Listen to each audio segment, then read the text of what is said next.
How are Hi, you? pretty good. How about you? Good. I'm pretending to be in Italy. That's my virtual background. Oh, okay. What bridge is that? Do you know? Uh, well, it looks like the Golden Gate Bridge, but I think Yeah. it's not, right? Okay. But you're based in Ann Arbor, Michigan, right? Yes, Um, correct. I'm I'm in Pittsburgh, Pennsylvania, and Ayman, I think we know each other from the Bernie campaign in 2016. I think that's how we connected, right? Yes, Okay. yes, correct. Yeah. I don't know if you were supporting Bernie during this primary. Were you? Yeah, so I supported Bernie this Um, time around as well. I mhm, uh, I didn't work for his campaign the as much as the previous time, but mhm. I mean, that was only because of personal circumstances. But yes, I was for Bernie as much as I was the time before. I see. And so I would love to get your take just before we get started on other topics. Like, what do you think happened to the Bernie campaign during this primary? Were you surprised by what happened? Well, it is. Uh, I was surprised by how good it was at the beginning, but I wasn't surprised by the outcome eventually. Hmm.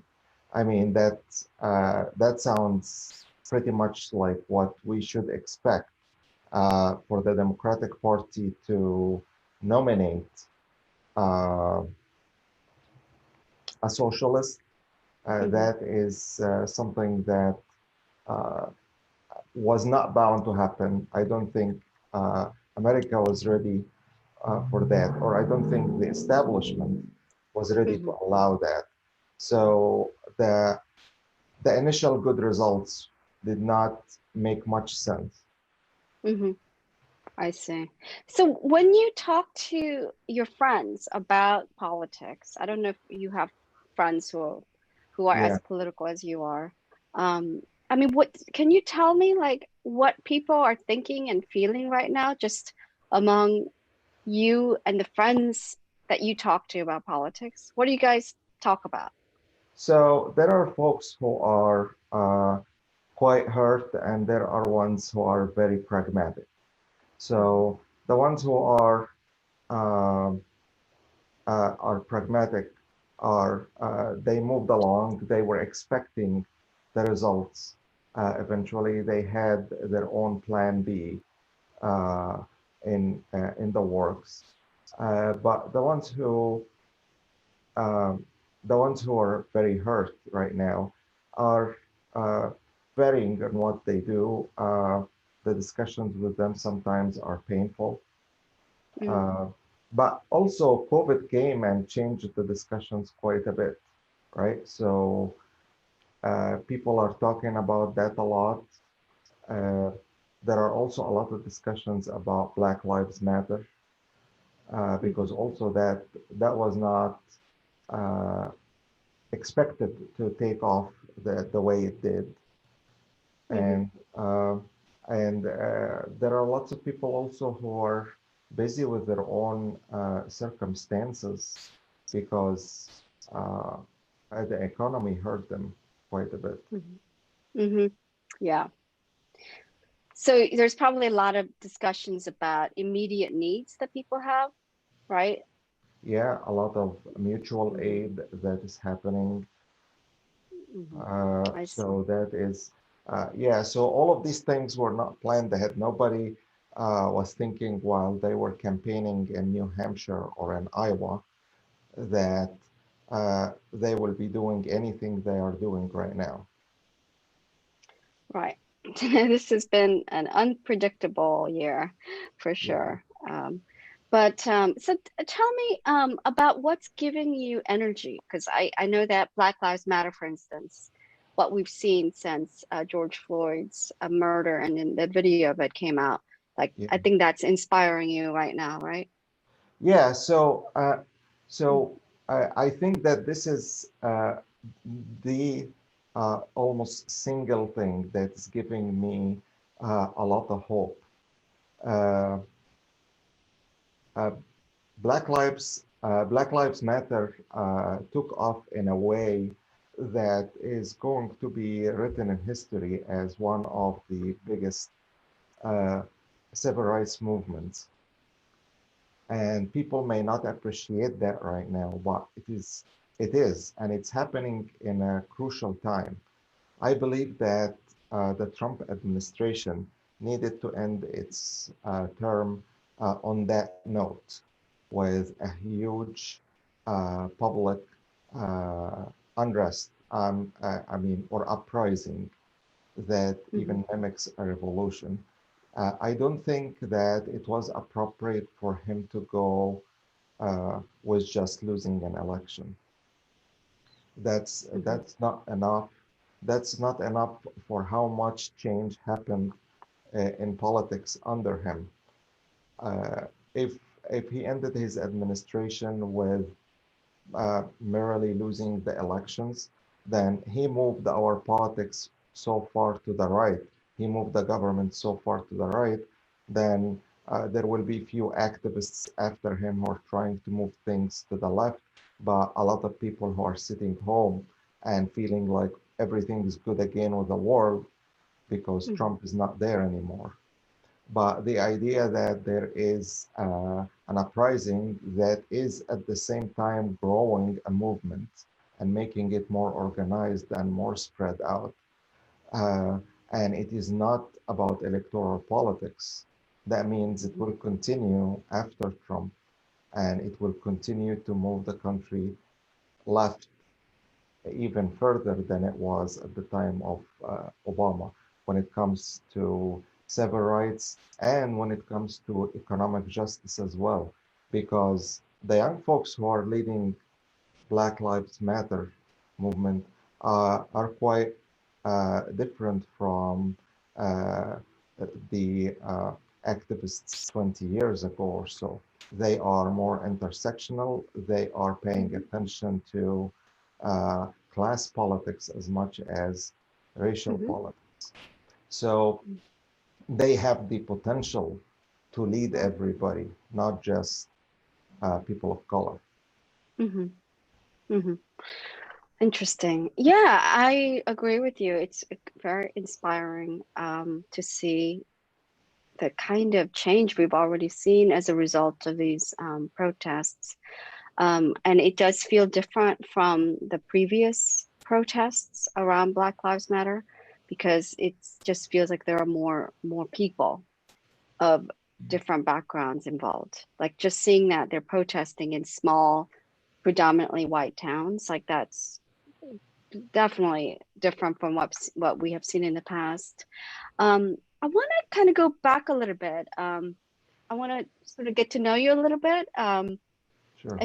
and also share my experiences too. But you and I are both immigrants. Like we came from somewhere else. I came from South Korea when I was 10, and you are from Egypt, right?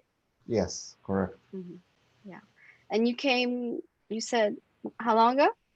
So I came up about 21 years ago. And you went straight to Michigan? Yes, I stayed in Michigan almost most all the time, with the exception of 2 years. I stayed in Michigan. Hmm. Yeah, so I don't know what you thought of America before you came here, but for me, like my understanding of America was based on having watched like Brady Bunch and these shows like $6 Million Man and Bionic Woman and just this I just thought everyone in America had some sort of a superpower. and that people lived in these like great, beautiful houses, uh, with nice maids and things like that. What was your impression of America before you came here? So I also did not have, like, I was only exposed to America through the same window that you are talking about. Just they are sending to the world that people, where we look at America through it. but also I was 24, not 10. Mm-hmm. So I had had the chance to read a little bit more. Mm-hmm. I I was hating so much people's, especially middle class in Egypt, their admiration of America. I hated Mm-hmm. it. I hated the idea that everybody who attached themselves to the US somehow felt like they were more superior than everybody else in Egypt. And I hated the idea that it was used as a reference. Oh, in America, they do things this way or Mm-hmm. that way. So I was Mm-hmm. like, okay. So I objectively know that medical training is better in the US, so I'll get better training. But one of my intentions was like, okay, I'll go and know the real America, so none of these folks would come and tell us anymore uh, Mm-hmm. what America is. We would know for ourselves. Mm-hmm. Um, and my relation, I had already been engaged in politics. So the first protest was involved in ever, I was 16 and it was protesting uh, the the Iraq war, the Mm. Iraq invasion, the first one. So it Oh, was the Gulf War. the Uh-huh. Gulf War. Mm-hmm. So that was my first involvement ever in politics, right? Mm-hmm. And the Egyptian government was part of the alliance that George Senior Mm-hmm. uh, put together. Right. So yeah, so the relationship was to begin with love-hate relationship kind of Right. situation. I made a distinction before I came between the people and the government in terms of I knew that there was some kind of economic injustice. I did not know how bad it was. The first place I landed in was Flint, Michigan, Mm-hmm. and that was Flint, Michigan, 1999. So that was after a lot of General Motors factories have closed, Mm-hmm. and definitely, I mean, it's not anywhere like it is right now. It have gone down so much in the past 21 years. But at the time, it was not, it was another window to look at a very different part Mm-hmm. of America. I see. So did you come to Seattle right away? What? Did you land in Seattle? Oh, no, I was in Houston. I grew up in Oh, okay. Houston, Oh, okay. Texas. Yeah. And I guess it was definitely a shock for me when I actually got here and seeing that wasn't all like Brady Bunch or $6 Million Man. But I guess I had this kind of love of America that I don't know if you feel it, but a lot of immigrants have of Yeah. like feeling like America is like a more tangible thing than other people. Like I think people, what you grow up here, it's hard to say what America is because that's all you know. But when you have come from somewhere else and you see the stark differences, um, I guess yeah, I have a real love for America kind of because I chose to be here and I could have gone back as an adult, but I decided to become a citizen and really take democratic participation very seriously. Yeah. And so it wasn't just about being political for me. Like for me, it was really about how do we, um, what is democracy Yes. and what is the best way to participate in it? Because that was the struggle in South Korea, through the 80s was that we were trying to create a democracy and a lot of people made sacrifices to create a democracy in Korea during that time. And so I guess I've always been kind of preoccupied with the questions about democracy with the small d because I know what it's like to live in a country that didn't have that. Yeah. Yeah. Well, I understand exactly what you're talking about. Most Egyptians I know, they had this love. I have a friend who wanted to celebrate for 6 months, not working, and just celebrate that he came here. So he Uh-huh. didn't manage to do that. He couldn't pull it off, but Mm-hmm. he was that excited from the moment he came out of the airplane. Mm-hmm. Uh, I had this. I participated in political activism around the small d democracy in Egypt. So I actually I was locked up while I was in medical school there before I came here for a few days only, but I had that experience. So definitely I was acutely aware of the importance of democracy. And Mm-hmm. I definitely, when I first came, I had this idea that America is a democracy. Um, Yeah. I think the 2000 elections Mm-hmm. took place like I was here while the primaries were going on, like in 1999. That's Mm-hmm. when the primaries were taking place. I did not understand the politics very well, but definitely it got my attention. Um, Yeah. but I had this. The only difference I would say is I had this. I felt that the lack of democracy in Egypt was something to be blamed on partially on the Western world in general and on the American establishment. So I was very reserved Right. about electoral politics when I first came. Mm-hmm. And now, where where are you?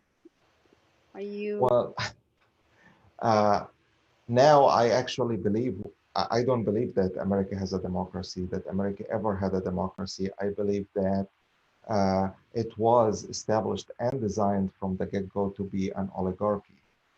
And I think that uh, uh, a lot of promises that were put in place in the Constitution, the Declaration of Independence, uh, were not sincere and were not meant to be. And everything that we have achieved were through people's struggles.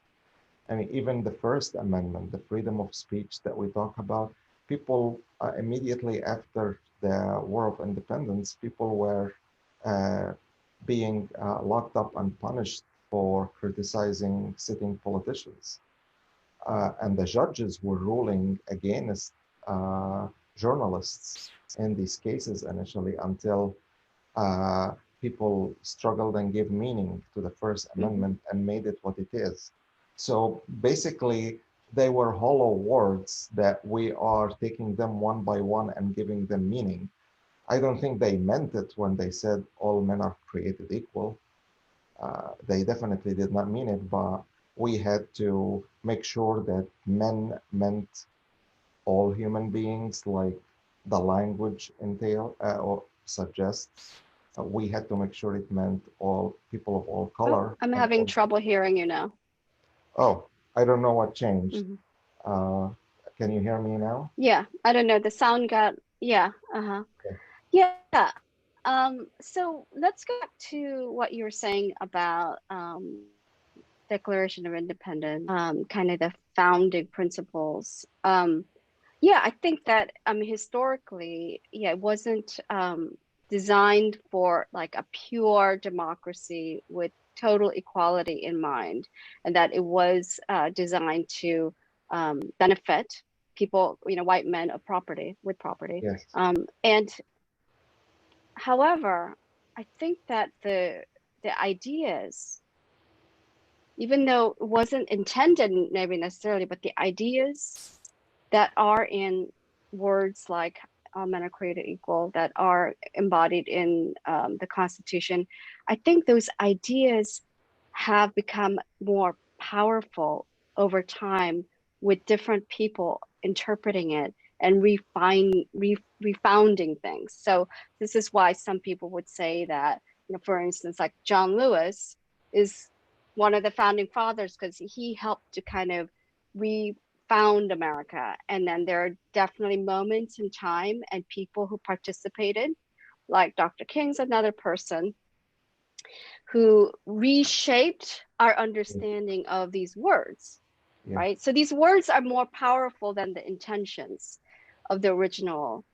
writers, right? Yeah. And our desires are more powerful. And I think that, together we have been able to kind of reshape things, right? So that there is progress and we're not trapped, completely trapped, right? Oh, I So, agree with you mhm, 100%. I mhm, agree. I feel that the initial intention mhm, is continuously resisting that change, that or the sincere attempts to mhm, give meaning to those initial promises. mhm, So yeah, I agree with you 100%. That's why it's very different mhm, reading history from the uh, most popular textbooks or the ones that they teach folks at schools versus, for mhm, example, reading Howard Zinn's The People's History of the United States. Just mhm, the idea that you are going to read history from the point of view of people mhm, versus from the leading politicians. It's not about how about the people who fought in the independence war mhm. versus George Washington Right, himself and Alexander Hamilton and all of the. It's a different outlook. What right. were the aspirations of those people? So I think it is those people that I'm sorry. Who's those people again? the people themselves that were Okay, not the establishment, not the right. politicians. It's the people, the activists, the organizers, the farmers who fought for their rights, the unions. Mhm. These are the ones who made America today, Yeah, not the ones who wrote the words. So right. uh, there are so many there are so many people who we can credit for Mhm, anything that is good uh, mhm, that we have today. But we have not yet been able to overcome that initial, the DNA that was embedded in the structure, which has not been about mhm. equality. So, Yeah. I mean, I think that part of the problem is there's been so much brainwashing and misinformation and miseducation, and that and this is what you know Howard Zinn says also in his book. Um, one of the things he says is like we have to activate people, and we have to activate them so that we are united against the struggle, right? To yes, give power to the people, and that we have to get to the people who are guarding the gates right now, people who are guarding the gates of prisons and the police. Like we have to, once we get them on our side, then we can really create like revolutionary change, basically. And so I think the way I see it, like our job is to figure out how to activate people and to undo some of the miseducation and brainwashing that's been going on, right? yeah, So right now we have like a real propaganda war going on. Every day we're just getting barraged with misinformation and propaganda from Trump, mostly in my opinion. And yes, and a lot of people are believing it. They yes, just they buy into this thing, and I think that's really where things are going wrong for me in terms of our democracy, is the extent to which people are becoming real believers of lies and not able to see past the lies, And so I don't I don't really feel like the blame is with the architecture of our democracy. The blame is with the extent to which our education has failed us. And I don't just mean like public education, I just mean our ability to teach each other and to get real information out. Like there's just incredible amount of, I think, miseducation going on. And once we have better understanding, I think we can make a lot of progress. That's just my take on it. I mean, that's a very good take.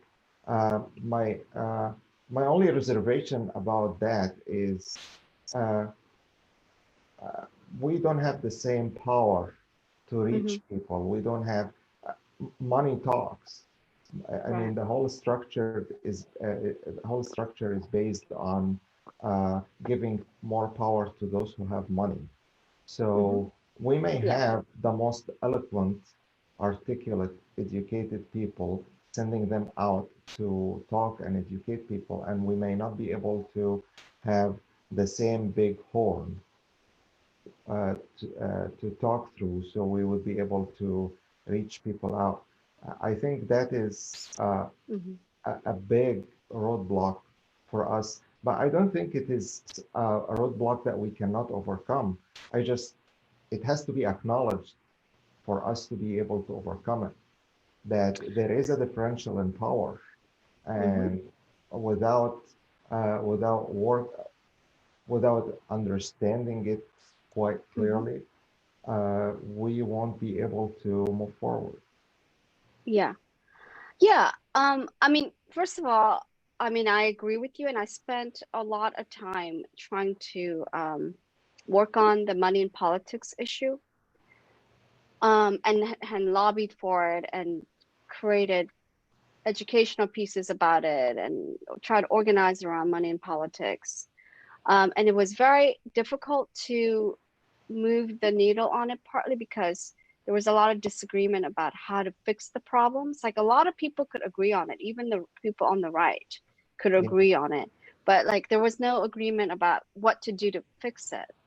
And so I've been focused more on trying to understand grassroots organizers who are able to amass power and make difference in elections and in politics without money. And I can give you examples after example of people who, without any money, they're able to bring in volunteers and votes, and they have yeah, enormous power. So people go to them seeking approval so they can run for office. Because yeah, without the support of these grassroots organizers, they can't win. They're not viable. So grassroots organizers can have enormous power. And I've seen this in, say, in Selma, Alabama. You know, there are these elderly black women who know how to get the vote out in a way that just is mind blowing. And that's how we won the Doug Jones campaign, Senate race. And so because I've seen grassroots organizers do the work and gain power without money. And in fact, right now, people raise money, but I just don't think they're spending it well, and it doesn't really help them win. yes, You know, like Hillary had so much money in her campaign, but she spent almost all of it on these giant media buys that really didn't help her win, right? And yeah, so, very, yeah. So in some ways, and as we see with AOC, and uh, we saw it with Charles Booker. He almost won in Kentucky against Amy McGrath. We are seeing it. We saw it with Bernie Sanders in 2016. Um, there's something magical about being able to have a vision that you're able to communicate well and inspire people. I think that still works. So it's not all about money. Money helps, but it doesn't determine the outcome. it doesn't determine the outcome in every single election, but Yeah. uh, uh,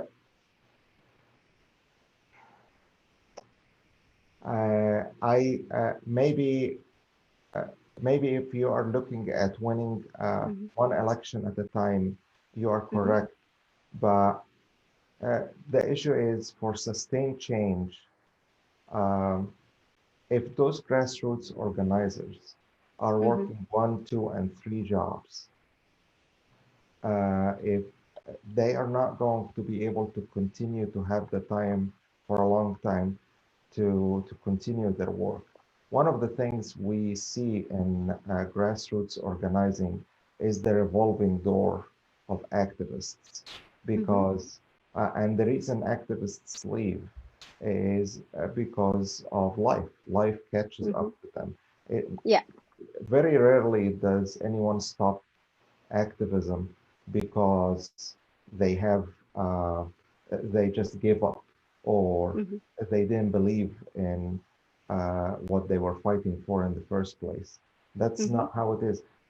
Very simply, one of the tactics to overcome Mm-hmm. as like a big a direct action movement like Black Lives Matter is to arrest people and release them on bail, Mm-hmm. so you can drain them out of Yeah. resources and get them fired from their jobs. Mm-hmm.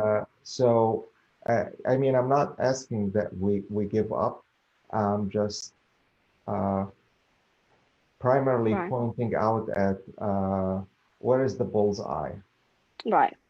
Yeah. No, absolutely. I think there's definitely unjust, unfair um, rules and conventions and institutions that really become barriers for people to attain power. I mean, I'm not disagreeing with you at all.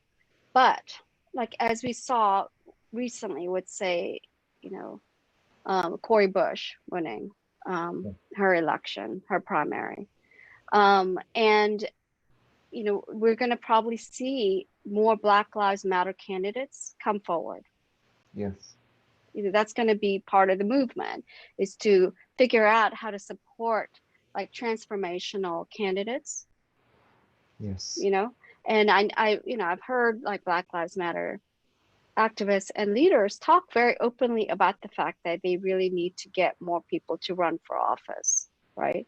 yes, And that and Cori Bush ran and she didn't win before. She lost by 20 points and then she ran again and she won. yes, Yeah, and yeah, so I'm just saying like I just think that we have to strategize. We have to work together. We have to pool our resources. And you know, like I love what Justice Democrats does because they do recruit candidates, train candidates, find ways to support them and help them win, yes. you know, No, so I, that I, we I yeah. agree with you that Mhm. our organizing, one of the things uh, that it has to be translated into electoral wins. Mhm. Uh, but what I'm saying is there is the main thing.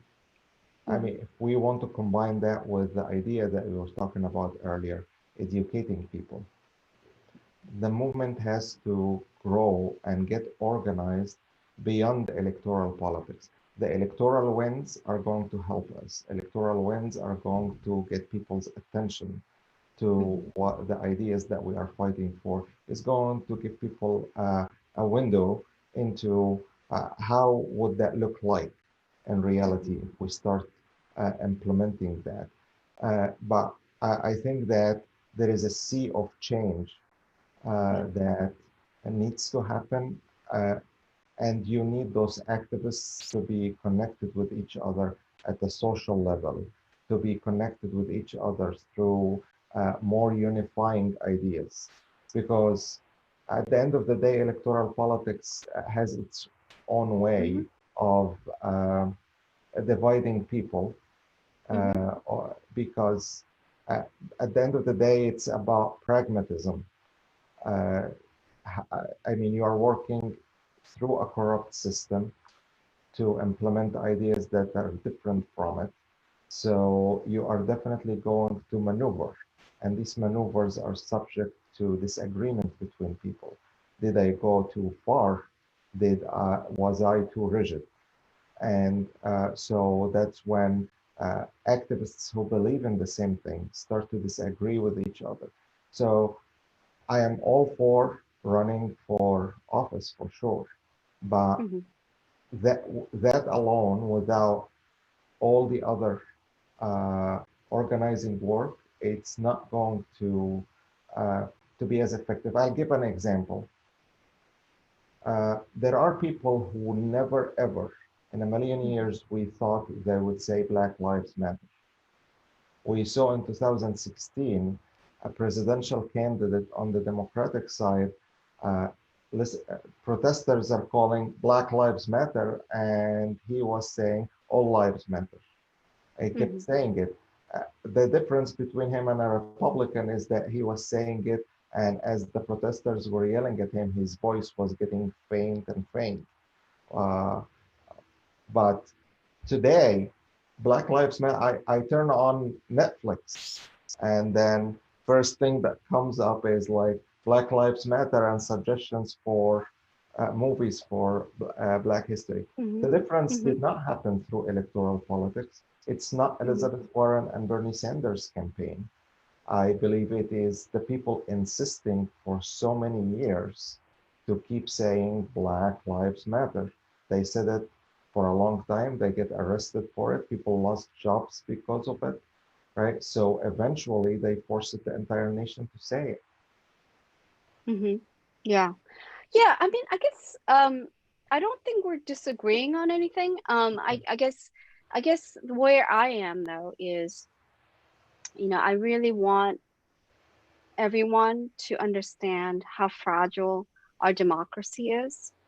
And especially I especially want to call on fellow immigrants to really seize this moment to help America save our democracy.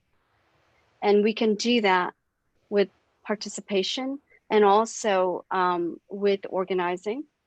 So if all of us, like I've been trying to do this, like if all of us took 100 people we know and we made sure they vote, right? Yes, In a battleground states, that could make all the difference in the world. If you can bring 100 people to vote, and I bring 100 people to vote in Pennsylvania, and then I get some other people to do the same thing, it starts to add up. It's like it becomes 1,000 votes, it becomes 10,000 votes, right? And to make sure people know how to vote, because often people miss deadlines. Often when I go door knocking, they say, "Oh, I didn't get to register to vote in time," so they can't vote. yeah, So make sure they don't miss deadlines and they have a good understanding of how to vote. And it's going to be very, very confusing this year. So to like actually help people vote, I think is going to be very important. And to me, it's not like a choice between Biden and Trump, because we know there is so much else that's connected to that. All the political appointments, whether or not people that we believe in, people like Warren and Bernie and AOC, or have allies in the executive branch, or they're going to have enemies in the executive branch, you know? And we also know that it's about institutions. Trump has put people in power in these institutions that are trying to sabotage them, like Betsy DeVos, right? So it's not just about two personalities. It's really about who has power and whether or not we personally have power. I want you to have power. This is yeah, one reason I wanted to reach out to you, yeah, because I've seen some of your Facebook protests, Facebook posts that are also, I guess, protests.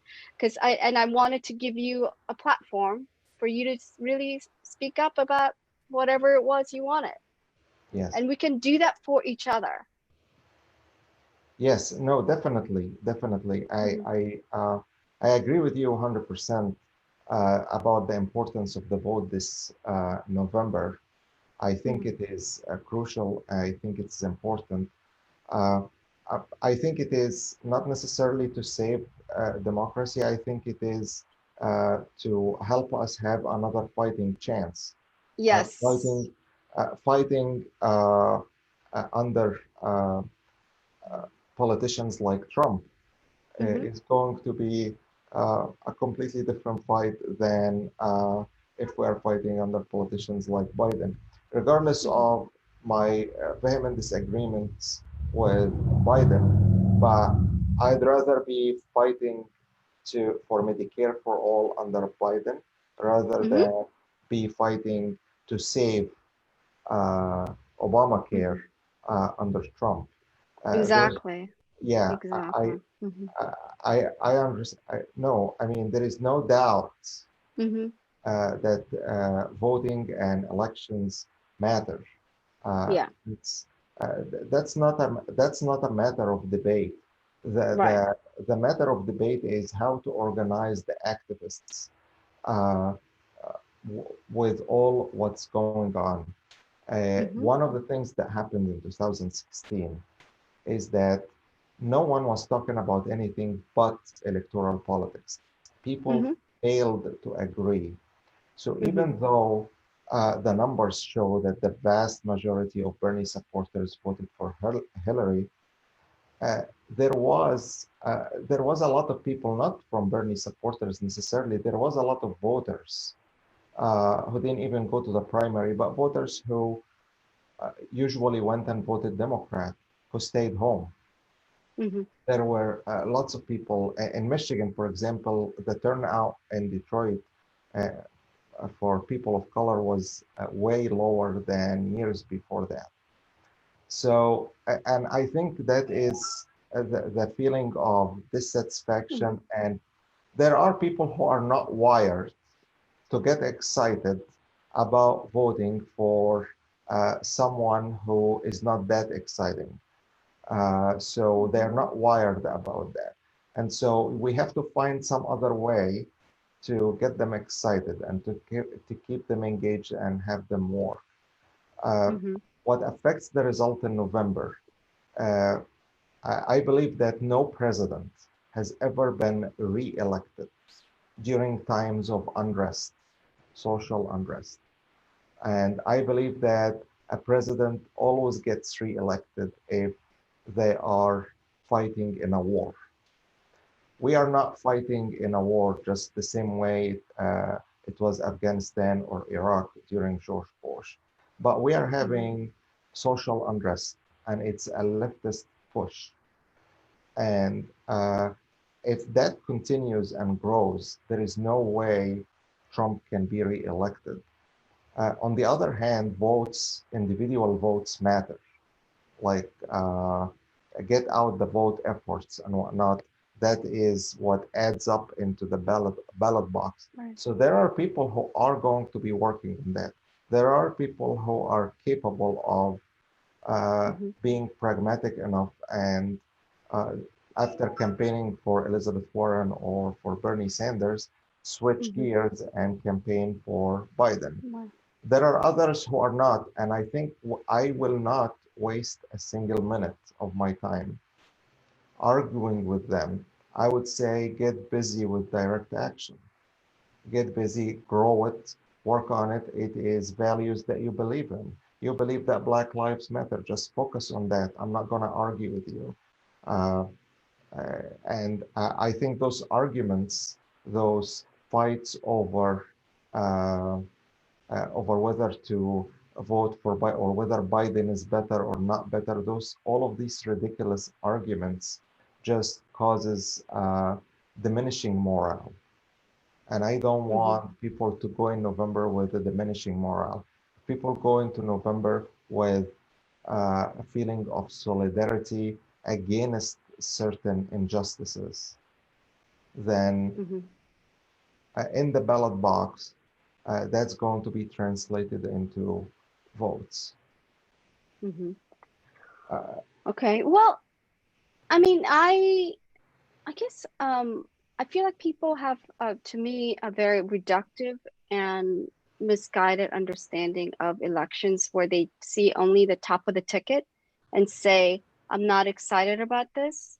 And they think that's the entirety of the election when, there's the Senate race, right? yeah, And then there are all these down ballot seats that have direct impact on people's lives. Yeah. And we have to vote in people who actually make the laws, not just focus on the top of the ticket, but Yeah. all the lawmakers whose work will have direct impact on our lives, you know? And so all the Black Lives Matter protests that can be converted into actual policies and decisions that actually change policing, that actually change, whether or not people get the services that they need in order to lift themselves out of poverty. So we need to, at some point, focus on lawmaking and not just the Mickey Mouse figure at the top of the ticket, because the executive branch is just one part of the ballot. Yes.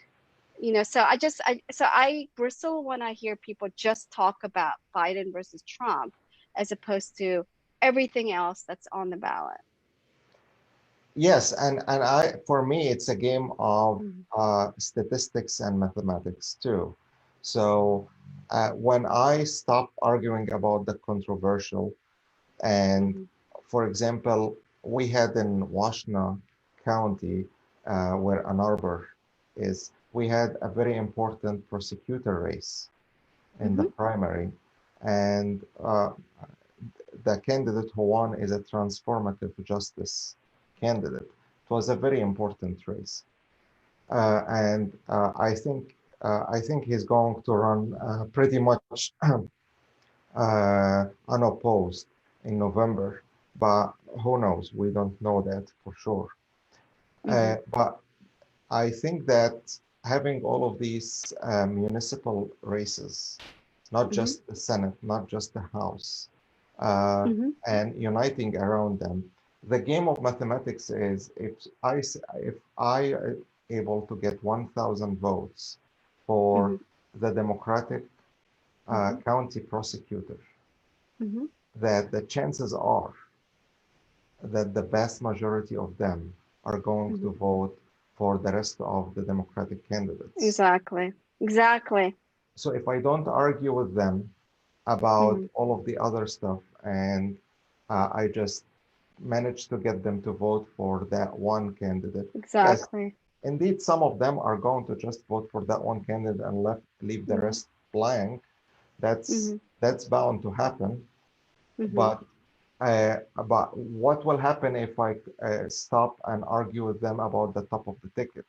Then I Yeah. will probably not be able to turn out 1,000. I'll probably be able to turn out 100.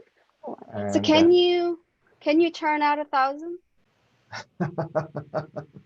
I don't know how many I can turn out. Uh, I don't even have a gauge during the Okay. Well, campaigns that I actually went and knocked right. doors. I don't Well, I can know. help you. I can help you with this. Yeah, I can help you with this. And I can also connect you to people in Michigan. I know, but why don't we do this? I know you have to go. So let's talk again, but let's figure out how we can really challenge each other to focus on turning out the vote and really have impact on the election without getting caught up in problems with Biden or good things about Biden or things we don't like about Trump, but just like let's focus on just getting people out to vote. Especially for me, I'm very passionate about getting immigrants out to vote because it's yeah. really time that we stepped up and helped save this country. Anyway, so it was great talking to you. I'm really glad we connected and we'll talk again soon, right? Thank you very much for this opportunity. Yes. Thank you so much. Thank you for everything you're doing. Okay. And stay safe and healthy. All right. You too. And we'll talk again soon. All right. Great. Okay. Talk Take to you later. care. Bye. Okay. Bye bye. You've been listening to Conversations About a Way Forward from Count Me In to Win and The Talk on Main Street. To learn more, find us on Facebook at The Talk on Main Street.